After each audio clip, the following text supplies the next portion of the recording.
people, I'm Dave Rubin. This is the Rubin Report Direct Message. It is July 27th, 2021, and I am ready to go today. I am caffeinated, I am focused. The news is so idiotic, so profoundly moronic, that I feel I'm going to give you a top 5 show today. Normally, someone shouldn't say that at the beginning of a show. You want the audience to make the judgment call at the end. So I'm setting the bar very high, but I sense something good is coming. We got 3 stories for you, including videotape. The COVID situation is just completely getting bananas again, like just everything that they said a month ago, which was different than what they said 2 months ago, which was different from what they said 3 months ago.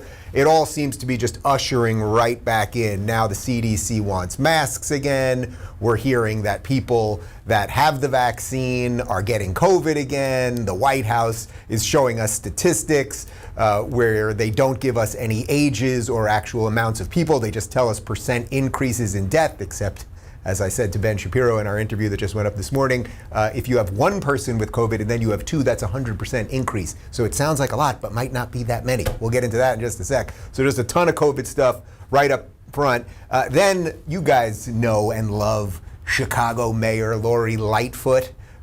She's a racist, and you may remember that about 2 months ago, she announced that she wasn't going to be interviewed by anyone other than black or brown journalists. Well, she's doubling down on it. She just did an interview with the New York Times, and that's a real place of journalism right there.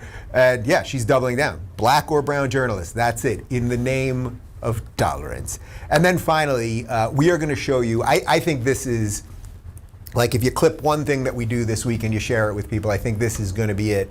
There's a Twitter account called, I believe it's called the Libs of TikTok. Is that right? Libs of TikTok? Is that what they call them? Yeah.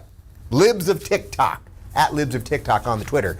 And they did a spectacular 9-tweet thread with screenshots basically showing how when Trump was president, this is what we said about COVID, versus now that Biden is president, this is what we say about COVID, related to major news organizations, places like Vox, the Wall Street Journal, the Washington Post, Insider, CNBC, et cetera, et cetera. So we've got the receipts, and I like to give credit where credit is due, so follow at Libs of TikTok on the Twitter. All right, before we get to any of that, I want to talk to you guys about Bambi. You know, when you're running a business, HR issues can kill you. Wrongful termination suits, minimum wage requirements, labor regulations, the list goes on. And HR managers' salaries aren't cheap at an average of $70,000 a year. Bambi, spelled B-A-M-B-E-E, was created specifically for your small business. You can get a dedicated HR manager, craft HR policy, and maintain your compliance, all for just $99 a month. With Bambi, you can transform HR from your biggest liability to your greatest strength. Your dedicated HR manager is available by phone, email, or real-time chat. From onboarding to terminations, they customize your policies to fit your business and help you manage your employees day to day, all for just $99 a month. Month to month, no hidden fees, cancel anytime. If you're like me, then I bet you didn't start your business because you wanted to spend all of your time on HR compliance. Let Bambi help. Get your free HR audit today. Go to Bambi.com/Rubin right now to schedule your free HR audit. That's Bambi.com/Rubin, spelled BAM to the BEE.com/Rubin. And now back to me. All right, just COVID madness. Here is the murderous governor of New York, Andrew Cuomo. And we have to get in those communities, and we have to knock on those doors, and we have to convince people and put them in a car and drive them and get that vaccine in their arm. That is the mission. Is he a complete psychopath? I mean, everything that he said there, it's very quick, actually. I'll read it to you. We have to knock on those doors, and we have to convince people, put them in cars and drive them and get that vaccine in their arm. That is the mission. Well, I guess cars are better than trains. You see what I did there? Cuomo is completely out of control. Now, first off, as you know, Cuomo sent dozens, if not hundreds, of infected COVID patients back into elder care homes, back into old age homes. We know tons of people died because of that. If you want more info on that, you could check my interview with Janice Dean, Fox News meteorologist, whose husband's parents both died because of what Cuomo did. By the way, it turns out that the Justice Department is now not going to look into these cases. There were cases of this in Michigan and New York and I think one or two other states. The Justice Department has just said, nope, we're not going to do anything about that. So Cuomo is going to run scot-free on this thing, which is absolutely crazy. But it's not just what he's saying there. Put them in cars and drive them. It's the tone that he says it with, that he's this God. He thinks he is the king, that he is God, and that he, at the end there, he says, that is the mission. Now, I need somebody to explain something to me. I'm trying, guys. I'm not a conspiracy theorist. I'm not some generally anti-vax crazy person, okay? I'm a pretty middle-of-the-road kind of guy. But you have got to explain to me why a year and a half later, after it was 2 weeks to flatten the curve, which no one talks about that. Did we flatten the curve? Does anyone know? Have we flattened the curve? What was the curve? Did we talk about the curve anymore? No more curves, right? Okay. A year and a half after that, we now know that about 99% of people survive COVID. I don't know how many times I have to say this, or everyone else has to say this, about 99% of the people. And we know that the people that die are usually in their 80s, usually have other comorbidities, usually are overweight, okay, often have other diseases, right? And that young people don't die. Young people get sick. You might be sick for a couple days. That's not to say no young people die. That's not to say you're not going to hear the one-off awful story. But something is very, very wrong here.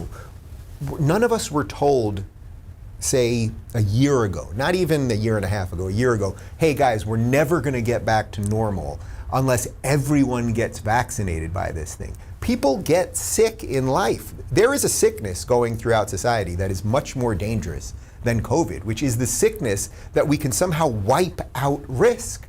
That is a mind virus. We cannot wipe out risk. Guess what? People get the flu every year, and people die of the flu. People fall off roofs. People get eaten by alligators. People get electrocuted. All sorts of things happen to people, okay? Shark attacks, all right?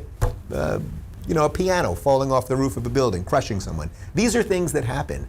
And yet we have these insanely authoritarian lunatics like Andrew Cuomo, who seems to have no guilt, seems to have no remorse over what he did. And now he's talking about getting people in cars and getting needles in their arm. That is the mission. And he thinks he's the good guy. Well, he's not a good guy. And speaking of not good guys, here's California Governor Gavin Newsom. It's choice to live with this virus. And with all due respect, you don't have a choice to go out and drink and drive and put everybody else's lives at risk. That's the equivalent of this moment with the deadliness and efficiency of the Delta virus. You're putting other people's, innocent people's lives at risk. You're putting other people, innocent people's lives at risk because of the deadliness of the Delta virus. Okay, now notice he doesn't really give you any numbers there, and I'm going to get into some percentages and numbers in just a second. But this is more fear-mongering from a person who, at the height of the pandemic, right, when thousands of people were dying, he ate indoors with lobbyists at one of the most expensive restaurants in all of the United States. Supposedly he spent about $15,000 on food, and they spent, the rumor is, about $20,000 on booze because it's up in Sonoma, wine country area, and the wine ain't cheap up there. This man has destroyed the economy of California. I can tell you that just where I live, it's a pretty decent area. It's not Beverly Hills, but it's a pretty decent area. The main drag here, virtually everything is still closed. Things are still boarded up. There are office buildings that no one's ever going back to these offices. They've destroyed the economy. Every single business that is open actually says that they're hiring. But because of moronic policies from this guy and Joe Biden with old person syndrome, we keep giving money to people to not work. So things like Uber, for example. I wonder if this is happening to you in your town. Uber in Los Angeles, which used to take 2 minutes, no matter where you were, you get Uber in 2 minutes, now takes 17 minutes, takes 21 minutes because people don't want to work. His ridiculous comparison to people drunk driving, I'm not even going to address that. But tell me that Gavin Newsom, with his slick suit and his slicked back hair and that gravelly voice, tell me he's not evil. He's just evil. I don't know what else to tell you. The guy is just evil. American Psycho evil. Google Christian Bale, American Psycho. Put it side by side by Gavin Newsom, and you tell me what's going on here. We've got some more info, though. Here's from CNBC, because this just broke this morning. The CDC is going to reverse indoor mask policy, saying fully vaccinated people should wear them indoors and in COVID hotspots. So I just want to extrapolate once again. When everyone was told a few months ago, if you get vaccinated, then we're going to open up. You're not going to wear masks. You're allowed to be indoors, outdoors. You can do whatever you want. You can be in large groups of people. But then we all forget. I mean, partly what I think is happening in America right now, and I suspect in the wider world as well, is that we're all just forgetting things. They tell us something 1 week ago, and then they just tell us something else, and then we just kind of forget what they said, and we keep doing this slow descent to hell with these people. And that's exactly what they're doing. They're on their way to authoritarian hell, and they're grabbing us and pulling us down into that abyss with them. So you're telling me that all of these vaccinated people, suddenly they have to wear them indoors because of COVID hotspots and whatever else they're saying. Again, I am not sitting here telling you that I have every answer related to vaccines or exactly what we should do related to COVID. But the CDC at this point should say, hey, we'd like you to get the vaccine, but also let's show you what the actual numbers are. And let's show you how many less deaths there are now than there were at the height of this thing. That curve, even though nobody talks about the curve, down, okay? It curved down, okay? Partly because of herd immunity, partly because most people get a little sick, you get a cough, you get a cold, you get a sore throat, and then you're okay. And all the other reasons that I mentioned up front, if you're not overweight and you're not, you don't have other diseases and everything else. But what they're doing is they're fiddling with numbers. So I just saw this right before we started. I tweeted about it. I saw a tweet by a girl named Caitlin Collins. She is the chief White House correspondent for CNN. And CNN is a fake news organization that's on your local cable channel. I don't have a cable box anymore. And this is what she tweeted, and then we're going to, and I want you to look at the image as well. I'll unpack that in a sec. Here's what she tweeted. Sign up in the White House briefing room ahead of new CDC guidance on masks. And then she goes, all caps, people, so you know it's important. Virtually all hospitalizations and deaths are among unvaccinated people. Now, first off, this woman purports to be a journalist. She's the chief White House correspondent of over at CNN over there. Now, does that strike you, this capitalization thing? Is she trying to calmly give you information, or is she trying to make you crazy with all caps? Now, interestingly, put the image up, please. Okay, now in this image that you can see here, what they're giving you is, so it says virtually all hospitalizations, they spelled hospitalizations wrong, and deaths are among unvaccinated people. And then they show you a couple things from Florida, Ohio, North Carolina, and Colorado, and you're not going to believe this, and this is why everyone is so stupid these days. They're showing you here percentages. So in Florida, 95% of those hospitalized were not vaccinated. Okay, 95% of them, but how many people? Was it 4 people? Was it 1,000 people? Was it 20,000 people? And the same thing in all of these. 99% in Ohio, COVID-19 deaths. Okay, how old are they? Are they all 90-year-olds? Are they 90-year-olds that also have cancer? I mean, give us some information. But what this Caitlin Collins does, and I'm not trying to make it about her, but she's supposed to be a journalist. So the White House puts something up there. They spell hospitalizations wrong. You amplify it. You put all caps, meaning, oh my God, the sky is falling once again. Chicken Little, where's Turkey Lurkey? Everyone's freaking out. And then they did it. I mean, I can read it again with North Carolina. It's the same thing. Colorado, 96% of their COVID-19 hospitalizations. Okay, how old is everyone? Are they sick otherwise?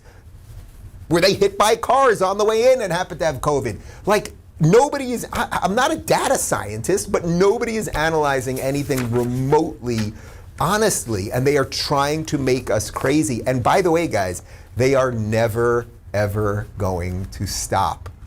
You know, I always say, and I was saying it, go back and watch my videos 3 weeks into COVID. Guys, the old world's not coming back. These people are enjoying. They really are. not making about this Caitlyn girl, but these people are enjoying this endless control, this endless game. It's giving them purpose, right? Like it's giving them something to live for because they've decided to live for nothing else other than government control and fear and paranoia and anxiety. I refuse to live that way. And I think you refuse to live that way. It's partly why I do my August Off the Grid, which can't come soon enough this year. And we've got to just keep fighting this. Like, I said it the other day, I don't like giving energy to this sort of thing, but maybe these people have to live in their hyper vaccinated every 3-month booster shot, not seeing other people masked up bubbles, and the rest of us will build just a parallel society. And you know what's going to happen in that parallel society? People are going to smile. People are going to go to work. People are going to be happy. They're going to teach their children true things, and life will go on. All right, story number 2, Lori Lightfoot. This woman is just absolutely awful. There's no other way to describe it. She has continued the destruction of Chicago. Can we find out how many people were shot in Chicago this weekend? We like to do that because tons of people are shot in Chicago every weekend, dozens and dozens, sometimes upwards of 100 people, usually about 10 or so deaths. We'll get the numbers in just a second. Oh, you got the numbers for me? Oh, this is a good one. This is a good one. Damn, we don't have the music for the deaths in Chicago yet. We're working on that. Play a little sort of game show music when I talk about deaths in Chicago. 104 people were shot in Chicago this past weekend, 19 dead. I don't see any protests anywhere. I don't see anyone demanding Lori Lightfoot step down. I don't see anyone screaming out racist police. So what, let me think for a second, what could be going on here? Could it be people of a certain color or people are shooting at people of a certain color and that doesn't fit the narrative, so we don't talk about that sort of thing? I think that might be it. All right, so we've got audio from the New York Times podcast of Chicago Mayor Lori Lightfoot doubling down on her insanely racist decision to only be interviewed by people of color. Take a listen. Back in May, Mayor Lightfoot announced that on the occasion of the 2-year anniversary of her inauguration, she would grant one-on-one interviews exclusively to journalists of color. She faced a lot of heat for it. How do you feel about the reaction to that? You're being sued. Some people, including prominent journalists of color, called it a stunt. Tell me why you did that? Why are you talking to me? Like, I'm a white lady. So here's the bottom line for me. To state the obvious, I'm a Black woman mayor. I'm the mayor of the 3rd largest city in the country. Obviously have a platform. It's important to me to advocate on things that I believe are important. And going back to why I ran, to disrupt the status quo. The media is critically important to our democracy. You know this better than I do. The media is in a time of incredible upheaval and disruption. But our City Hall press corps looks like it's 1950 or 1970. When I look across the podium, whether I'm in a formal press conference or I'm out in a neighborhood, the reporters who show up are invariably overwhelmingly white. Intentionality around diversity and inclusion is crucial. People that make the hiring decisions have to be focused on diversity. Modern racism, ladies and gentlemen, brought to you by the tolerant and diverse Democratic Party. I want to be very clear about this. Nobody except these people, nobody except the woke progressives cares that she's black. Nobody cares. She became mayor. Nobody cares. Nobody cares that she's a woman. She became mayor. Nobody cares. Nobody cares that she's a lesbo. She became mayor. Nobody cares. She's a black female lesbian mayor. Nobody gives a flying fuck except her and her cohorts to use her identity as a wedge issue to make the rest of us feel racist while she's the one who acts racist. That's what these people are, and they should be ignored. That's what they have to be. They have to be ignored. I don't even know why she was sitting down with a white woman. Apparently this interviewer was a white woman, so I guess she doesn't even believe the drivel that she's putting out there, or she can put it aside if it's a podcast as big as the New York Times. I don't know that they have a big podcast. I don't know anyone that listens to the New York Times or pays attention to the New York Times at this point, but I suppose they do, or at least they fake numbers like they fake numbers on their New York Times bestseller list. But I guess she put it aside. I will sit with you, evil white devil. to get my message out about how you people are the evil white devils. Ridiculous. All right, well, all of this, I think, today has led us to what I mostly talk about here, which is that the media, the corporate press, lies to you about everything. They lie about absolutely everything, no matter what hoax they're coming up with. They love their narrative. You guys know it all. Kavanaugh's a serial rapist. The Covington kids are racist. Jussie Smollett was lynched. Trump is working for Russia. All the things that we weren't allowed to, or that we had to say were true under Trump, now we're not allowed to talk about, just like the endless cascade of ridiculousness. Well, there's this Twitter feed called Libs of TikTok, and they just did a great job here. So what we're going to show you is a 9-tweet thread. The image that you're going to see on your left is what they were saying under Trump, and the image that you're going to see on the right is what they're now saying under Biden. And these are all mainstream news organizations. I'm going to read each headline, and you tell me if perhaps some of these places of journalism changed their opinion because it was their guy in the White House and now scary orange man was gone. So we'll start with Vox. This is June 2020 on the left. The effect of Black Lives Matter protests on coronavirus cases explained. Coronavirus cases are increasing, but Black Lives Matter protests may not be to blame. Here's why. Okay. Now let's go to January 21. Now Biden's in office. The attack on the Capitol may have also been a super spreader event. Lawmakers may have been exposed to the coronavirus during Wednesday's riot. Okay, so when Trump's in office and it's Black Lives Matter protests, no one's getting COVID. Biden's in office, now COVID super spreader. Wall Street Journal, June 2020, early data show no uptick in COVID-19 transmission from protests. Public health experts say preliminary test results are encouraging. Outdoor locations and masks may have helped. Well, that's wonderful. Now let's go to January 2021, Wall Street Journal. At least 3 lawmakers test positive for COVID-19 after Capitol attack. Democratic House members sheltered in room where Republicans refused to wear masks. So again, Black Lives Matter protest, we're all good. No more Black Lives Matter protests, protesting over something else. We got a problem. Let's go to Forbes. July 2020. Research determines protests did not cause spike in coronavirus cases. Here's Forbes in January 21. Lawmakers sheltering during Capitol riot may have been exposed to coronavirus.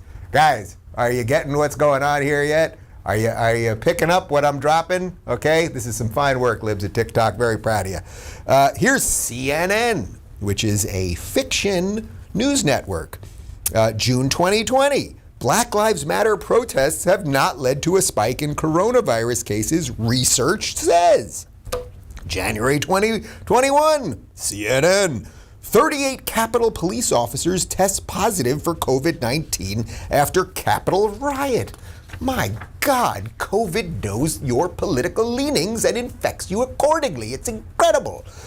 USA Today, June 2020. Coronavirus surges aren't linked to Black Lives Matter protests. January 2021, USA Today.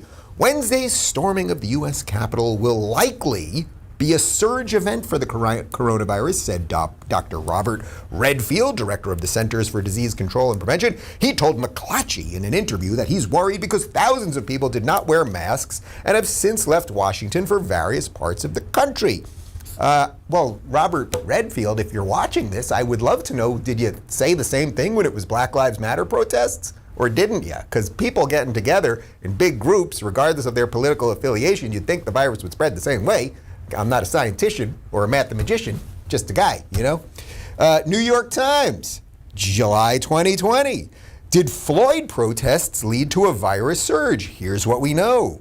Epidemiologists have braced for a surge of coronavirus cases, but it has not come yet. How convenient. January 2021, New York Times. Did mixing a riot with a pandemic yield a super spreader event?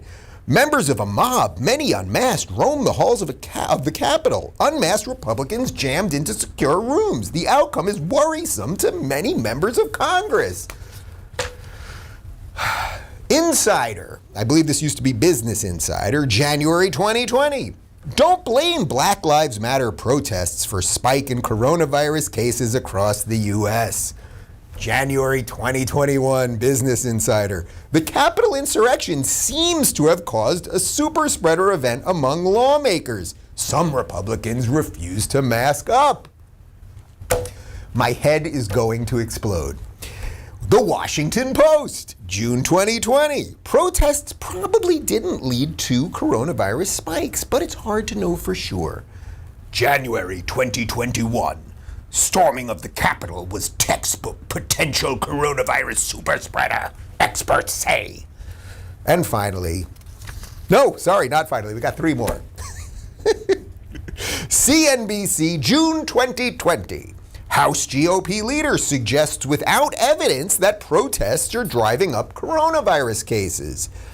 January 2021. COVID killing nearly 3,000 in U.S. every day as CDC warns of surge event from Capitol riots. My God. ABC News, they wanted to get in on it.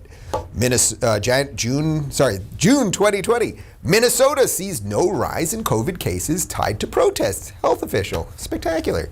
ABC, January 2021. Capitol Hill riot could prove to be COVID-19 super spreader event, experts say. And finally, the last one, just in case you're slow and you don't get what's going on here. The final one, the Associated Press, which, by the way, shares offices with Hamas in Gaza. Little evidence that protests spread coronavirus in the U.S. Of course, that was July 2020. And in January 2021, possible virus exposure for lawmakers sheltering during riot. We are in an information war. And it is your job, if you're going to be a functional, remotely sane human being in this war, if you're going to survive and you're going to thrive in this crazy time that we live in, it is your job, unfortunately, to see through the bullshit. It is your job to do a little extra work, to know when a headline is lying to you and experts say this time and experts say that last time. And suddenly we don't cover this story because it doesn't fit the narrative. And when a story fits the narrative so much, we push the hell out of it, only to find out a month later it's not even true. It's your job. We're all in this war. Like this is it. This, what I just did right there, and I think what actually the whole show was about today, this is what it's all about. We are in a complete reality war as a certain set of people are trying to take away our rights, scare the hell out of us, make us afraid of each other, keep us masked, keep us indoors, make sure we're getting booster shots every 3 weeks, and God knows what else is coming. And if you have stayed remotely sane in the last year and a half, bravo, because we got to keep going, people. We got to keep going. Speaking of people that did stay sane in the last year and a half, part one of my interview with the fastest talking Jew on all of the internet, Ben Shapiro, is up right now. The full episode is up at rubinreport.locals.com. Ben's new book, which came out this week, I think it's coming out, I think it's today, right? If I'm not mistaken, comes out today. So we drop in Shapiro the day it comes out. It's called The Authoritarian Moment. And it's a really interesting read. And in many ways, it feels, Ben and I did not plan this, but you know, my book came out last April 2020, of course. Don't burn this book. Ben's book actually feels a little bit almost like a follow-up to it, and my new book, which we're going to announce the title and the pre-sale on Friday, actually feels like the next step in that. So there's a little bit of a trilogy feeling there, but you can check out The Authoritarian Moment wherever books are sold. My big off-the-grid Friday direct message. We're going to do probably like a 2-hour show. We will be selling pre-sales of the book, signed copies, numbered copies, signed and numbered copies for those of you that are members at rubinreport.locals.com, signed copies for everybody else that buys it on day one. We're really going to try to crush it and knock it out of the park. I can't wait to share the cover with you guys and the title and the whole thing. And then we have at least one big announcement related to locals, And then I disappear for a month. I come back on September 1st with Adam Carolla, who will get me up to speed. And of all years, it's always weird. There's always stuff that goes on. Things happen. The big news last year was WAP became the #1 song in America. What's her name? Who was it? Who was the girl that did it? Cardi B, and she's got this wet dripping thing and a bucket and the whole thing. That was like the big story that I missed last year. But this year it feels like, oh, she's got a mop and a bucket. It's a whole thing.